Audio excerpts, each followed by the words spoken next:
Hey, I've got a quick message before we get started. Many of you know that NYC by Design, the New York Design Celebration, is our Super Bowl. It's the major design festival that happens every May and includes the ICFF and WantedDesign trade shows along with a gazillion other design events. And of course, this year, due to COVID-19, it's canceled. At first, we were sad. We had live episodes planned, and we looked forward to seeing all of our friends and absorbing all of the latest design inspiration. It's an important hub of connectivity and community for the design industry. Then we got fired up. We couldn't just stand by and not do anything about this. So, Clever, already adept at remote recording and digital distribution, is working closely with WantedDesign Manhattan and Design Milk to keep the Conversation series alive. For 2 weeks in May, from the 11th to the 22nd, we're going to be bringing you WantedDesign Manhattan online. We've got exciting new episodes, engaging live remote talks, and special content planned for you every day. Be sure to head to wanteddesignyc.com/online to see the schedule, get the updates, and register for events. That's wanteddesignyc.com/online. We'll also include that link in our show notes. We hope to see you there. Now, on with the show.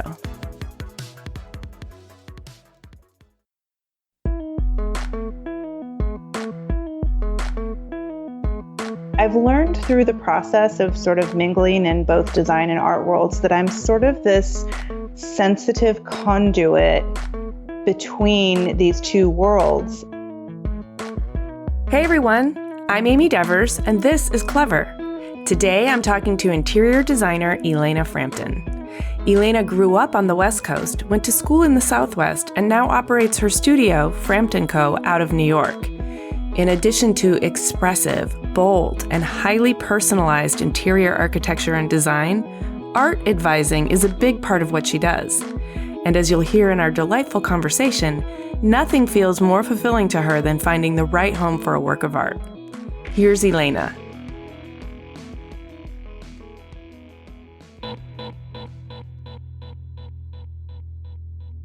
I'm Elena Frampton. I'm the founder and principal designer of Frampton Co. We're a 12-person design team, and we also have a unique in-house art advisory division. So I am based here in New York City and also have a satellite on Long Island in Bridgehampton. And we also own a gallery called Exhibition, and that showcases our creative and curatorial visions. I am at the core an idea person, and I am driven by expressing myself creatively. I'm also sort of battling against the notion of designer as shopper, and I'm looking to propel designer as creator.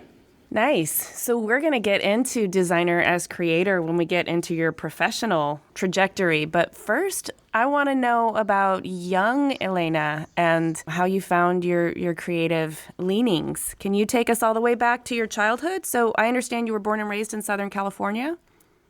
I was. I was born in Pasadena, which is about 10 miles northeast of downtown Los Angeles. And I grew up in a modern house. My bedroom had 18-foot ceilings and a skylight. And I sort of credit that space as an awakening into like architecture and design. And that's where I was brought up. With 18-foot ceilings in your bedroom, your imagination had real room to soar. Did school feel like a tiny box? It did, except for the school I went to. Southern California has these like indoor-outdoor schools. So I would say the classroom felt like a box. And, and it's funny you say that because my thing now is I always say, don't box me in, like in every context. I don't want to be boxed in. But I would say, yeah, school and growing up, I always felt a little different. I was sensitive and creative and probably mature. And I think, I always expressed interest in going on house tours or going to museums at a very young age. And I'd say, my parents would say, she's very unique, which I always interpreted as like sort of different. It's so funny how kids interpret things in their own way, and that could also mean like she's our weird child. Or she's our special child, depending on your... So you had both parents? Both parents, and they both noticed the interest and just sort of did what they could to foster it. So, I mean, I was very young. I would go with my mom to the grocery store, and we would buy like floor plan books. I mean, we're talking at like 5 or 6 years old. Yeah. So she would buy me these floor plan magazines that you would buy like at the checkout counter at the grocery store. And then she would buy me graph paper. I just sort of taught myself to draw floor plans at like 5 or 6 years old. And then my dad actually, he and I would do like our Saturday father-daughter activities, and he would take me actually to open houses. Oh, wow. So he would like pull out the listings for, the Pasadena neighborhood, and I would get to pick the houses that I wanted to go into. And he and I would have the whole charade about how we were looking to buy a house. That's so fun. It's kind of like elaborate out in the real world make-believe, but you're also getting in a window into all this architecture, but a window into how people live. Exactly. At a very young age. And so my mom still loves telling the story of how elaborate these floor plans were, and that, I would just do hundreds of them and say, look how the fountain is centered on the door. So it was just a unique situation, very different. I have a question about being sensitive as a child. Did your parents teach you how to be okay with that? Or did you feel like you had to, like you were constantly under pressure to toughen up? Or I would think I was under pressure to be more extroverted. And I think, growing up, we weren't as therapized as we are now. I think I was quiet and observant. And I think that there was pressure to be more extroverted, to be more talkative, and to be more of an outward person. And that's just something that through age I sort of navigated, but I don't think the sensitivity thing was ever discussed. Certainly the shyness was a thing. I do a lot of public speaking now, so it's sort of ironic how the trajectory of it all, but I don't know that anybody talked about the sensitivity thing. I just know from reflection that I was just like very aware and observant of people and sort of their way of being and how it affects their behavior and their relationship to space. Well, I mean, that's a huge part of being a designer, is kind of understanding how space affects mood, feeling, energy, but also understanding how people respond to things and why, and being sensitive to that. I'm glad nobody told you, oh, you're too sensitive, so that you might have felt like you had to turn that down within yourself, which, of course, you and I know isn't possible. It's not like it's a knob that you can like dial down. Sensitivity is just something you can learn to work with. And I think that's what it was. I think it was learning to work with it. And again, this comes through age and just life experience. But if you look back at even like the movies of that time, it was like the artistic kids were sort of the oddballs. And I think I never even really fit into the artistic circle in a way. So I think it was like that youth and teen angst was definitely shaped my empathy for people and my patience for people, and mostly for myself, in that I give myself space to be, the person that I am and the creative that I am. Oh, that's so interesting, because I was going to ask you about that. I mean, sensitives frequently have kind of really turbulent teenage years just because all their peers are going through raging hormones, and they're feeling that as well as their own raging hormones pretty deeply. And so it can be just a very, very confusing time for any teenager, but I think particularly a sensitive one. How did you learn to carve out space for yourself? And how did you even learn to give yourself permission for that? That's a great question. I think that from the ages of, say, like 12 to 17, was the time of honestly, like a lot of rebellion. And that probably goes back into like not wanting to be boxed in, of expectations for what I'm supposed to do or who I'm supposed to be. And also never really fitting into any pocket at school. Like I was friends with the homecoming queen. I was friends with the kid who was smoking cigarettes in the parking lot, right? So like I never fit into any group, but I got along with everybody. Yeah, that's me too. I just sort of made it through. Probably it's that vision of I always figured I would end up somewhere more interesting than, and it's so funny now because I love going back to Southern California, but growing up there, I just thought, this feels a little surface to me, but I know that when I get out of here, I'll end up somewhere that's the right fit. And so that sort of hope was like a guiding light. Just make it through now and you'll get to where you're supposed to be. Your rebellion, was it mostly rebelling against, let's say, the stereotypes at school? Was it rebelling against rules at home? Did you have a lot I think all of the above. Okay. Yeah. I mean, my parents were, I would say, probably on the stricter side.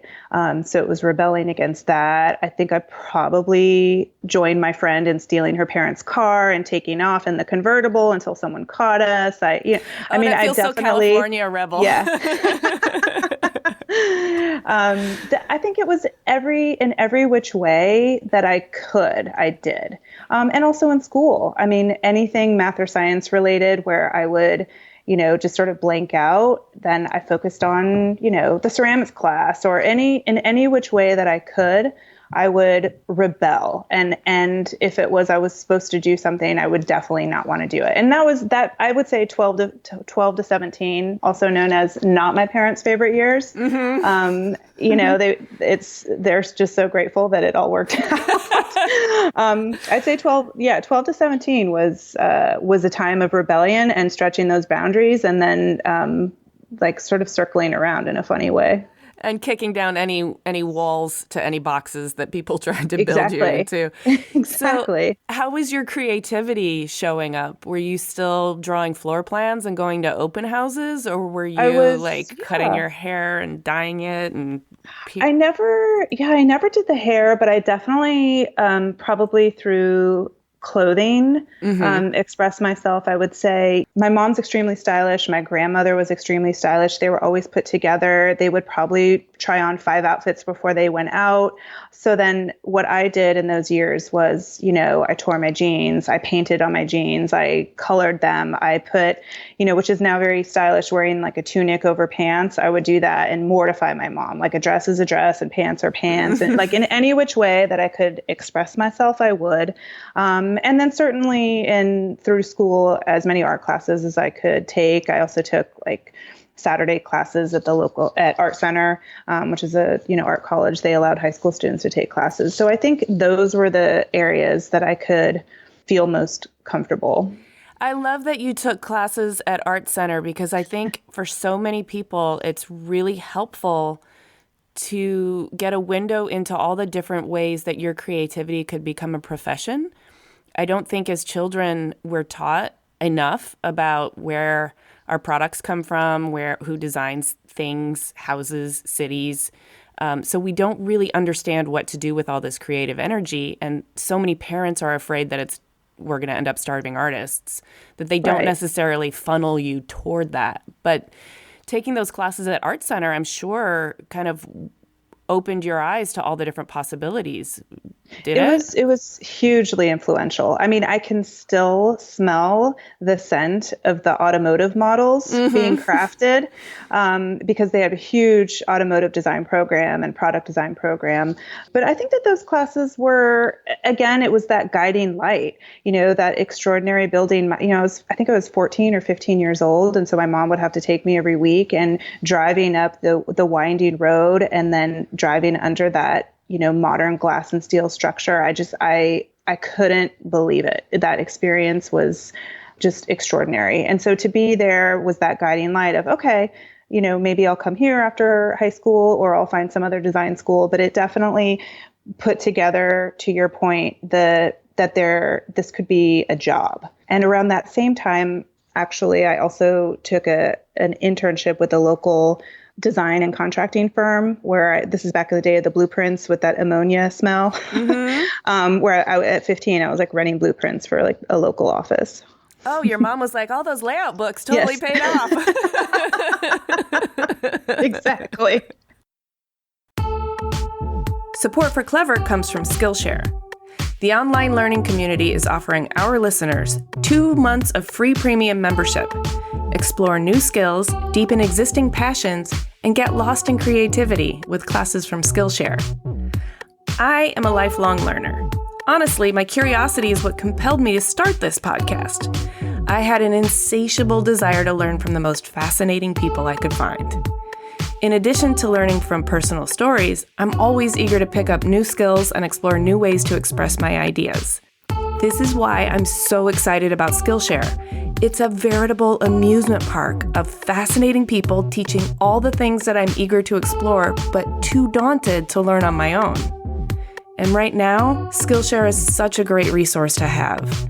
To stay inspired, express yourself, and connect to a community of creatives with classes on topics like filmmaking, illustration, home styling, and creative writing.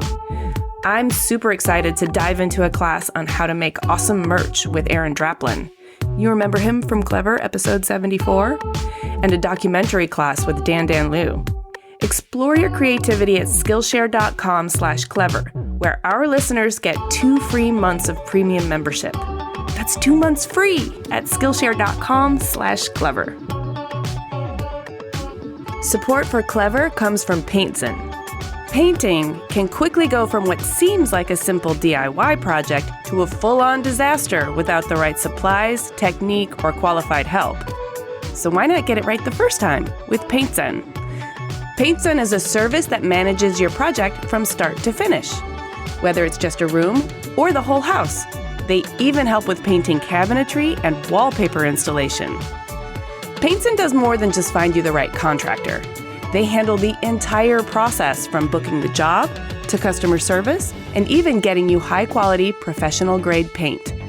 You can get an instant quote online or a fast 24-hour estimate on more complex jobs. Oh, and if you're a designer, you can take advantage of a dedicated team and start earning 10% on all projects booked with Paintzen. Sign up for their free trade program at paintzen.com/clever. That's PAINTZEN.com/clever. So how did you decide to venture to Arizona State University for college, and how did you pick your major? I knew the major was going to be interior design. Actually, when I was maybe 12 or 13, I thought I wanted to be an architect. And then as I, went through high school and took classes at Art Center, it was clear I was very interior focused. So I knew my major would be interior design. And just at that time, I was 17 and I was researching schools, and ASU had a great program. They also, at the time, had a 5-year program, which just to me seemed delightful because it was like more time before having to face the real world. Mm-hmm. And they had an amazing facility. So that's the thing about, of a newer West Coast or Western school. It's like the facilities are very modern, and it seemed like a shiny place to start out. Yeah. And I mean, I can see why a 5-year program's appealing, especially if it sounds like you're kind of a lifelong learner, and that the idea of continuing to learn as much as you can in a setting that's like built for it is paradise to me. I mean, I cried at graduation, not tears of joy, but tears of like, don't make me leave. I cried for like 3 days. I did not want to leave. I loved my college experience. And I still, there's 2 professors I still keep in touch with. And every time I send out like a business newsletter, I get an email from them. And it's such a special kind of connection and touchstone for me. In fact, because Arizona State's in the desert, whenever I have a moment where I need to, take a step back and reassess or have refresh time or think about my path and like, where am I going in life and what am I doing and what's my purpose? I go to the desert. I think that because that college experience was such a pivotal time for me. Mm-hmm. There's something about the desert too that's sort of like the dry ocean. It's so vast that it puts everything into perspective, and the sky that starry sky just absorbs all the stupid stuff, and you're left with only the meaningful thoughts.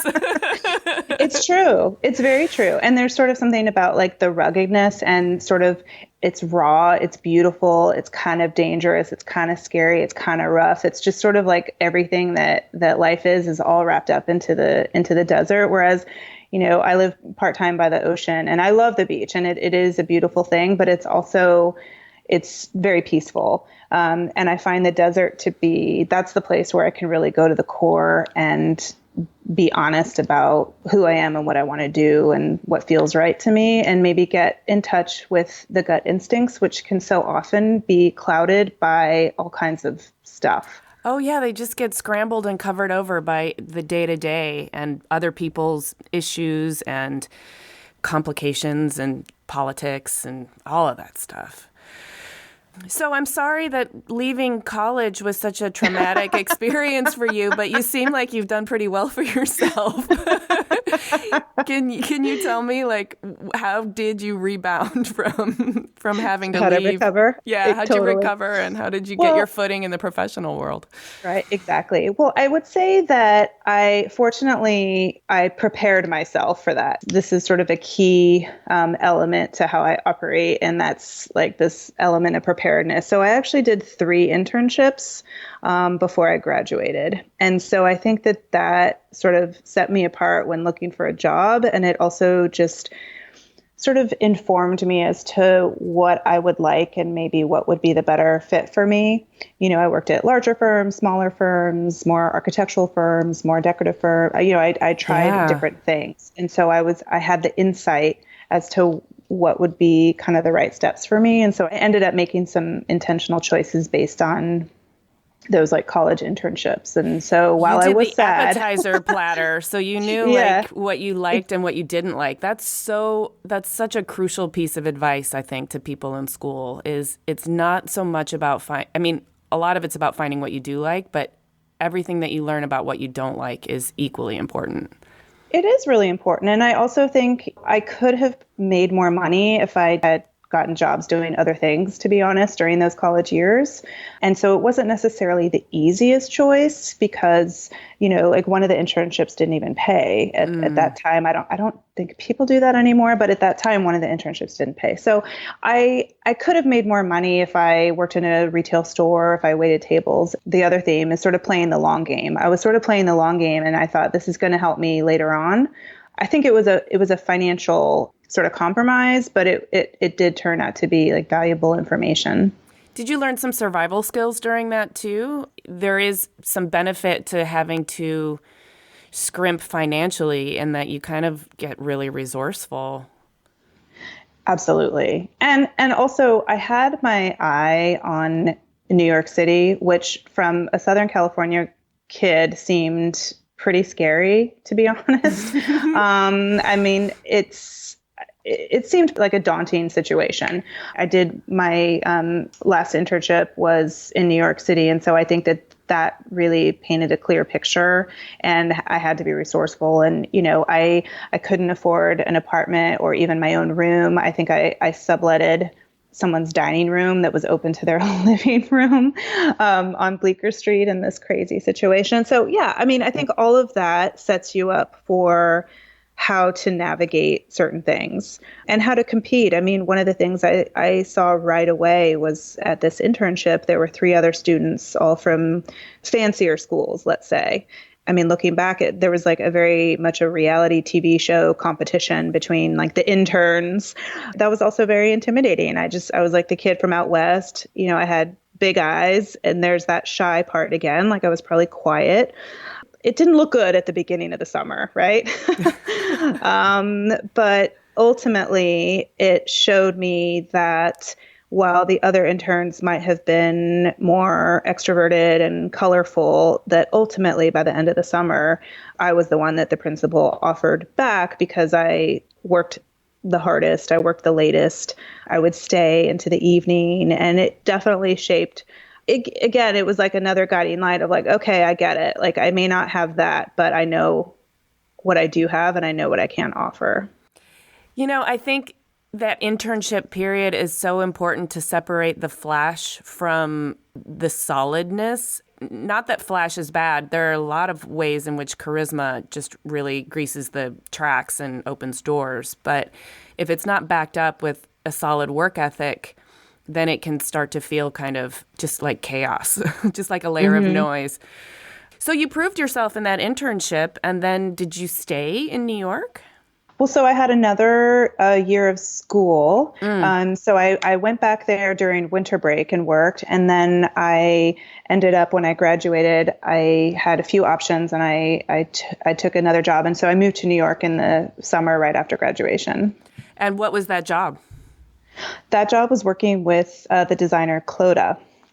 Oh, and how long did you do that? And what did you learn from that experience that you've taken with you into your own professional So studio? I worked with her for about 5.5, almost 6 years. I started out as, the recent college grad, like junior designer, do everything. And what I learned really was about sort of instinct and experience and three-dimensionality of space, and not focusing necessarily on what we call now like drawing board design.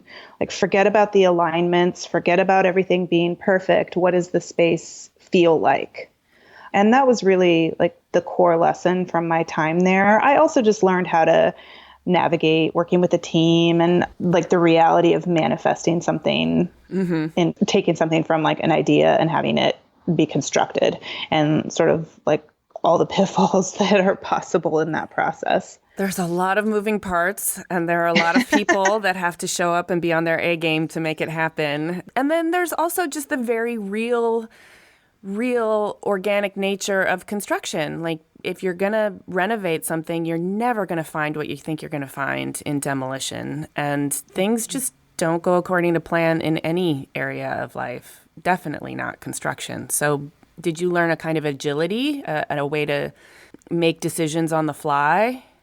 I think it was a combination of like just brass tacks, like this is how construction documents are really prepared, and this is how oversight in the field is really done. And absolutely the idea of making decisions in the field, and this came up, and so how we're going to do that. I mean, that's not really something that you encounter in school.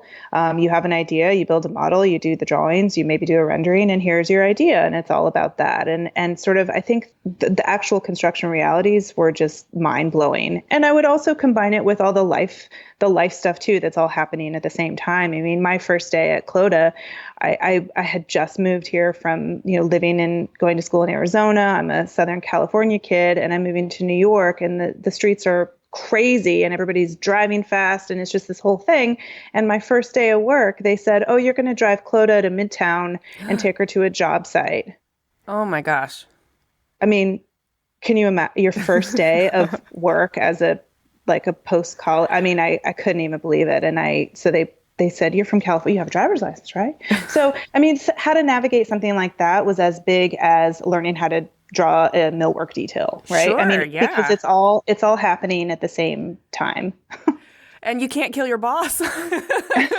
Well, that's it too. I was like, what if I hurt this lady? I mean, this is really bad. Or what if I, crash the car? I mean, driving in New York City on like your first day of work. Yeah, I mean, that's intense. I've driven in New York City before, and I still pinch myself that I didn't like back over any pedestrians or get into any accidents. But let me ask you like a kind of a personal question. I mean, New York can be kind of overwhelming for a sensitive person. Did you also have to figure out how to manage that? But also, I mean, how do you not get boxed in? Because as a young professional, the option to live there is only tiny boxes. I had a tiny box apartment. And I think, and I'm quoting someone else, and I don't know who said it, but this ultimately what you realize is that the city is your apartment. Yeah. And the apartment is like the place for like the basic functions, but that the city really became like a greater extension of the sense of home. And especially that, in my 20s, and finally being away from home and having that space to, it's like you don't even have to be rebellious anymore because you just have the air to be yourself. I remember walking down Fifth Avenue and there was this guy wearing a chicken suit and no one looked, no one turned, no one reacted. And I still remember that like the first day having to drive Clota. It's like, I thought, okay, I'm in the right place because nothing matters. I can just find my way. Yeah. So connect the dots between Clota and your current practice. Did you go straight into founding your studio or did you have... So I had a couple of steps in between. I went to work for the firm Sow and McCowan, which is a great, sophisticated architectural firm. And there, at the time I was there, it was maybe 45 people. And there I, learned really about like design methodology, and I learned about management, and I became a senior associate there, and I learned sort of the workings of an office and, the idea of, money has to come in in order to operate the office. And sort of, I just got sort of behind the curtain insight into more of like the workings of an office. And I knew from my time there that I really wanted to sort of explore having my own office. I certainly was very, again, battling that shy thing where I sort of felt like I couldn't possibly have my own office because that requires being an extrovert. And that requires, being very self-promoting, which did not come naturally to me. Mm-hmm. So my first step in the process was to form a business with a partner. And have a sort of, business partnership with someone who has those qualities. And so I was more like the creative person and really coming up with ideas. And she definitely, was more of like a people person, I would describe. So that was sort of like the interim step before realizing that actually my creative voice is so strong that I have to get over these hurdles that I'm really the only one putting in my own, I'm putting them in my own way and get through that and figure like the result of being able to express myself creatively will be worth getting past my own stuff. Oh, well, we got to get into that. How did you get past your own stuff? That's what everybody's trying to do. First, you have to be self-aware enough to know that you're getting in your own way. Right. Well, I think that self-awareness comes through with like being that sort of sensitive, observant, creative person, and also being like more of an introvert. Like I have the ability to be self-aware and to look at also like, what do I want to do? How do I want to spend my time? And what does that look like? And I think I wanted to, before I became more expressive about myself, I wanted to make sure I knew what I was saying. So I did focus many years on learning the craft, learning the business, working for other people, having a great business partnership, and I'm still friends with her to this day. And I did all of those things such that when I finally decided to launch my firm, I could feel confident that I'm at a place where I can build a portfolio. I have relationships from working and living in New York for so long, from, clients to trade professionals to just like the extended design community. I felt very supported. And I just had to, break through whatever it was that was holding me back, which might have been like maybe being too humble in a way and not really stepping up to what it is that I have to offer. Yeah, there is that's a very mature and hard place to get to recognize that your own humility is not serving you, and to actually value your creative output enough to know that it needs to be served by maybe you being a little bit more outwardly promotional or celebratory of your own self, which, a lot of times as females, self-promotion doesn't always come easy. And to know that that's the thing, that's the hurdle that you need to get over or embrace in order for your creative side to be able to fully take flight is really a powerful recognition on your part. And it sounds like maybe it's still a struggle, but you're working with it.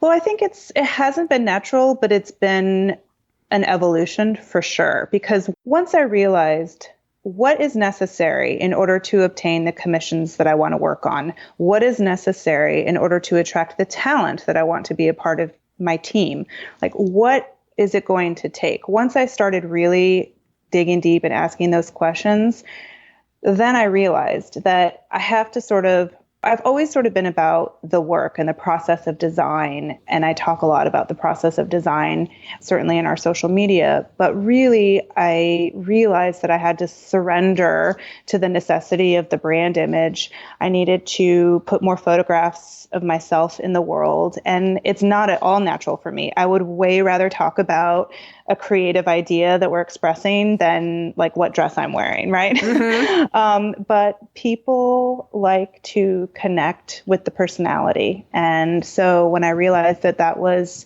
sort of necessary, I just started doing it. And I think for me, Instagram has been sort of the most comfortable vehicle for that, because we can certainly express our sort of design strategies on the homepage, and I can do that thing that I feel comfortable doing. But then in the stories, I can almost be casual and journal-like because it's just so temporary. And so I think that for me has been the most comfortable way for me to sort of reveal myself.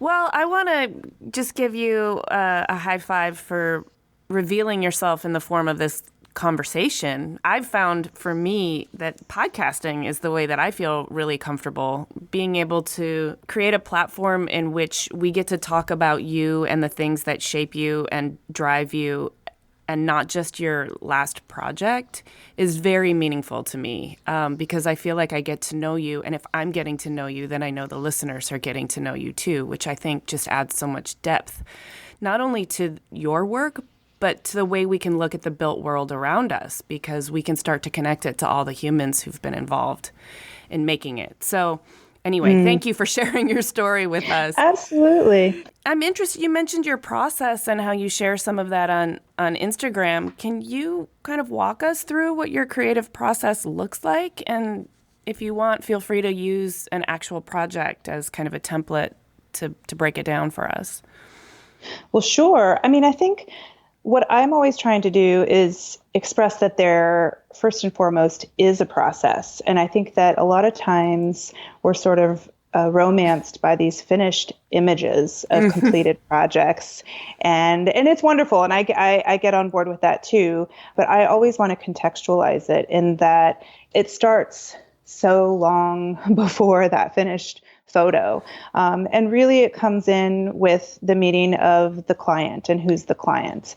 And I think one of the things about interior design is that certainly we can all design our own homes, but I think where the real sort of dynamic energy comes in is when you are designing for someone else. And I think that sets apart like a true designer is someone who is designing for someone else, because that dynamic with the client is so complex and rich and full of major joys that I cannot even express how happy I have these moments, and then also like very difficult moments. And so I think it starts in that first meeting with a potential client. And, you know, when I meet with someone, I immediately have visions of color palettes. I immediately have visions of works of art. I have a whole sort of mysterious, instinctual thing that goes on in like minutes. And I just carry that with me. And then there's the whole process of, you know, you do a proposal, you pitch for the job, some you get, some you don't. And that's a whole other emotional sort of potentially turbulent process, because, you know, when you lose a job, the agony for the idea that never manifested, right? And then when you get the job, how exciting. How do you proceed with that? And so for us, it's definitely like we study concepts and ideas, and we pull everything from architectural finishes to decorative finishes to artworks, materials, colors. We're working intensely on drawings. I do hand sketching, but my team is all the computer. And we pull something together. And really the bulk of the effort is done in the first like 6 to 8 weeks of a project. What goes on in that initial yeah. client meeting where you're getting those mysterious, intuitive messages? I mean, I totally get it, but I also wonder like what kinds of information they're sharing with you and what kinds of questions you're asking in order to really open up that intuition. So, because so much of this is so personal, you have to externalize their personality into their space, but you also kind of have to help them aspire to be the best version of their personality. Exactly. There's 2 directions for that. Oh, this is so exciting. There's 2 directions for that because some of it is said and some of it is unsaid, right? So a lot of what's going through my mind is not necessarily because of something that's spoken. It is that I would describe like cosmic, intangible, kind of mystical thing that I cannot explain to you. I don't know how that happens, but I will, how I see visions of color palettes like that. Even as I say it, it sounds a little strange, but that's real. And I don't know where that comes from. That's just like a part of me and what happens. But certainly I ask a lot of questions that are not the basic questions. And I also just get to know people as people. And, I ask about childhood nostalgia and, there's always like a weird color story. I grew up with a green room and I can never look at the color green, or I grew up and I had an 8-foot ceiling and I can never have that ever again. Or I don't know, like people, I do ask about people's childhood experiences with space because I do think it informs their decisions later on pretty significantly, particularly in couple situations where you have to navigate that. It usually comes from like a childhood situation. I believe that 100%. And so that would be like a residential client. On the other side, maybe for like a commercial client, we recently designed a restaurant, and that project is a little bit different because it's less about that really, really intimate stuff, but it is somewhat about like the restaurateur and what she's about and what she's seeking to achieve. And then there's also the businessy stuff of what is this neighborhood lacking that this restaurant would bring to this clientele, and how does the food relate to this? So I think it sort of depends if it's a residential project or a commercial project. Either way, there is the heart of the project comes within the first 10 days of me meeting with the person or visiting the job site. And then it's my job to work with my team to have that manifest into an actual design vision that can be constructed. So how do you get those intuitive flashes out of your brain and onto, like, how do you communicate them to somebody who wasn't privy? Well, there's a couple. There's the actual brass tacks that they're asking for, right? I want a dining table that seats this many people, or I want a restaurant that seats this many people, or I want to feel the outside, inside, or they'll ask for some very specific things, and so it's kind of there's a little bit of a sales component to communicating design vision. And it's that balance, and it's what you mentioned before about the aspirational qualities. Like I always want to express that I'm meeting their very clear objectives, and then show how we're sort of transcending those basic programmatic elements. As long as the goals are met, everything else is sort of icing. And I think it's also showing them a different way of looking at space. I think that's one of the values of a professional designer is that we just look at things in such a different way. And we see that like fifth option that no one else will see. And I've gone to many meetings where there's a lot of people around the table and they're all looking, at that box. And I am not in there. I look at something in a completely different way. And so I think often that is a delight to people. And then the other stuff, I find people they'll feel safer with some adventurous solutions if I've also said, we can meet the budget, we can meet the timeline. This is how the team approached the code issues, or this is how the team approached the, lighting issues or whatever. Like if you have, in my experience, the more you have those pragmatic things down, the more open they're willing to listen to you on the sort of, adventurous ideas. That makes so much sense, is because you have to kind of calm their nerves, or else they are not even going to be able to hear what's so transcendent about like the exciting parts. Exactly. Yeah.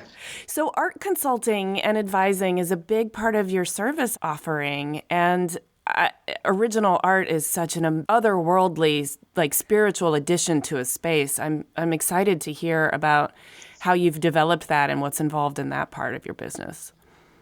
It's really become such a special part of not only my business, but also it's really impacted my life as well. And I think that element of my practice has come again in a sort of natural way over time where, 10 years ago, I would pull art images and use them as inspirations for projects, and I would include them on the concept boards. And then clients would say, but I actually like that. I actually want that. Can I actually buy that? And so I saw it as a service that I could provide my clients who were never going to go into a gallery, who were never going to cold call a gallery and ask for a price. I saw it as a service I could provide to them. I saw it as a way for me to expand my business with doing something that I really enjoy. And it just sort of evolved over time. And I've learned through the process of sort of mingling in both design and art worlds that I'm sort of this sensitive conduit between these two worlds. And particularly the art world can have like an era of exclusivity around it. Mm-hmm. That never got in the way for me. I mean, I was just always so excited by art and by artists and by artistry that I just, sort of broke through some conventional barriers to make it happen. I'm sure it feeds your soul to be sort of constantly consuming original art and artists and knowing not only what's out there, like you have to keep your finger on the pulse, but that you get to, as part of your job is to consume art, which is so nourishing. It is. It really does feed the soul. And it truly brings me tremendous joy. And I think ultimately I've now been practicing design for 23 years.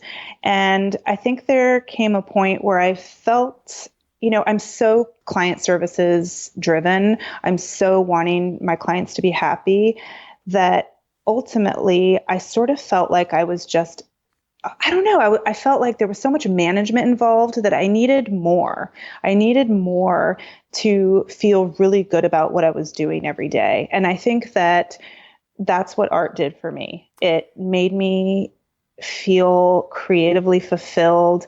I'm constantly meeting new artists. I'm constantly finding artworks. And it's not necessarily like young emerging artists. It could be a mid-career artist who's just not known. And I think that it checked a lot of boxes for me in terms of, making me feel really happy about what I was doing, but also the artwork that we're bringing into our projects gives such an energy to our work, and it helps our work maintain this unique flavor. I don't necessarily want the regular cast of characters mm-hmm. that most architects and designers are specifying on their job. I want to have my own voice. And so I think that having the art advisory element in our practice just, certainly feeds my soul, but also really lends a lot to the projects. Does it feel also meaningful in that when you place a work of art, you're kind of like, you're matchmaking in a way. You're helping the artwork not only find the right space to live in, but find a good home with owners who will appreciate it. And it's a conduit of these connections that's almost like adopting a child. When I place a work, I feel so much of those things. I feel it's almost like it renders me speechless because I feel happiness on so many levels. I feel that I've done something for the artist. Mm-hmm. I feel that I've done something for the people who now own it because I know it, it's beyond me. It has a whole other life of its own, but I set it into motion and I made it happen. And I don't have children. I have projects and I have artwork. And that is what I feel that I am fostering into the world. Mm-hmm. And so it's almost like, to your point, it's almost like when that artwork is placed and the client is in love, it's amazing. Oh, and yeah, I feel the joy coming through the microphone and I can sense it too. I mean, it's a win for everyone, but it's also transcendent in that you know that work is going to continue to, like their relationship with that work is just beginning. And the artist who created it really, put a lot of their soul into it. So it needs to go to a good home where that relationship can be something that has room to grow and develop. And you get to be the steward of that connection. It's amazing. So you already shared with us one of your major hurdles, which is getting out of your own way in terms of maybe being a little too humble to do self-promotion properly. What is the one thing that the universe is trying to teach you right now? Like, what's the current hurdle, the area of growth that you're up against in the moment? Yeah, I mean, I think it's something that I noticed as a teenager, and I finally feel that I'm figuring out, and that is that I'm not really accepting the prescription that our culture provided, at least me as a young woman. And it's the idea of creating my own way, carving my own path, identifying that, and not sort of checking all the boxes that I was told I was supposed to check. And so I think that's sort of like the last hurdle for me, is feeling really at peace with the choices that I'm making and sort of this evolution into the kind of woman that I'm becoming. That's really well said, and also something that at some point we all have to give ourselves permission to be ourselves. And that happens at various stages in life. I mean, in your teenage years, you kind of had to rebel. And now that you're a professional woman, you kind of have to operate within a system, but you kind of have to carve your own way too. And I'm just sort of feeling the same thing. Like, at what point am I going to be okay with all the choices that I've made? Because I didn't know how to make any other ones, honestly. Yeah, I feel it on a pretty regular basis in different circles that a lot of people want you to be a certain way or do a certain thing, or they ask the questions. And I think it's a really exciting time to be in now, where women don't have to necessarily follow any trajectory. We don't have to check off boxes to make you feel better. We can be our fully realized selves, and that may look different than other people. And so I think that idea of really owning who you are and carving your own path, and also creating it. Like, it's not about what's given to you. It's about making things happen that you want. I think that's another element of it. And I think that that's something that I see a lot, actually. And I'm also always kind of identifying when I'm at a fork in the road. It's like, okay, what do I want and how do I make that happen? I'm not going to be satisfied with just what's being delivered to me. That's powerful. So let's play that forward. If you were on a magic carpet ride and you've got the steering wheel, where would you like to see your life go in like the next, 40 years? Let's give it a big 40. Yeah. I just said to someone last week, listen, I'm going to be into my 90s with like my hair pulled back in a chignon with big earrings and like red lipstick. And I will still be wearing, big glasses and creating and making and drawing. Like, this is not stopping. This is just going to keep on going. That was like with regards to our website design or something. And I went into this whole thing. For me, I'm interested in creating something that's beyond me and my firm. I'm interested in connecting these art and design experiences. And I have some visions for something that I want to build and create, and that will kind of live on beyond me. I can't reveal too much because it's actually like a real thing in my head. Okay. Okay, well, definitely, what can you reveal about a new or recent project that we can look up and learn about? Absolutely. Well, I'm really excited about an initiative we just launched in January, which is called Salon Series. And this is a live conversation program that we're hosting in our studio up in our gallery space called Exhibition. And we're doing it about once a month. And I'm inviting different creatives to come and have conversations. And we are recording it. And it's really, the old world salon and bringing that into our day. I just, I want to have like this conversation with you. I mean, I just think it's so interesting to have context for the work that people are creating. And it's a great way for me to connect and sort of expand our creative community. Yes, and I feel like I hear from so many creatives they feel a little bit isolated in their studios. And when you output all day long, you really need a lot of connective tissue in order to strengthen the mesh of the ecosystem that you're a part of. And it's so strange because we're sort of like hypothetically more connected, but I think we're like very disconnected, and we're also spending so much more time alone. So I think like the idea behind Salon Series is that, we are together in a space, and it's not different from like, grabbing a drink at the bar or having like a dinner table discussion. It's like really getting to the heart of the matter. And, I think a lot of people look at art and design work as I like it, I don't like it, I like it, I don't like it. And it's almost like a little too flippant for me. And I feel like I want to understand people and why they're making certain things and where they're coming from. And I want other people to understand that too. And it's actually exciting. We've had a couple already, and we have clients come who are in, law or finance, and this is completely jazzed up their world. And we have emerging artists come and they want to have a voice, and it's been really exciting. Oh, I love that. You said you're recording it. So are you also like releasing it on social media or? We're figuring all that out right now. But at the moment, the past two are on our website, framptonco.com, and it's on the exhibition page. And so we are doing a full audio recording of it. And then we're also doing like 4 or 5 minute video clips of highlights, just so people can get a sense for the people that we invite. I love it. Well, thank you so much for sharing your story and for placing artwork. I feel like that truly is heavenly. And I'm glad there's somebody with good intentions who's doing it not just to make money, but to actually, not that economics aren't part of it, but it is a very personal and profound thing to find the right home for an artwork. So I love it. Thank you so much. Thanks for listening. To see images of Elena's work and read the show notes, click the link in the details of this episode on your podcast app, or go to cleverpodcast.com where you can also sign up for our newsletter. Subscribe to Clever on Apple Podcasts, Spotify, or wherever you get your podcasts. And if you would, please do us a favor and rate and review. It totally helps.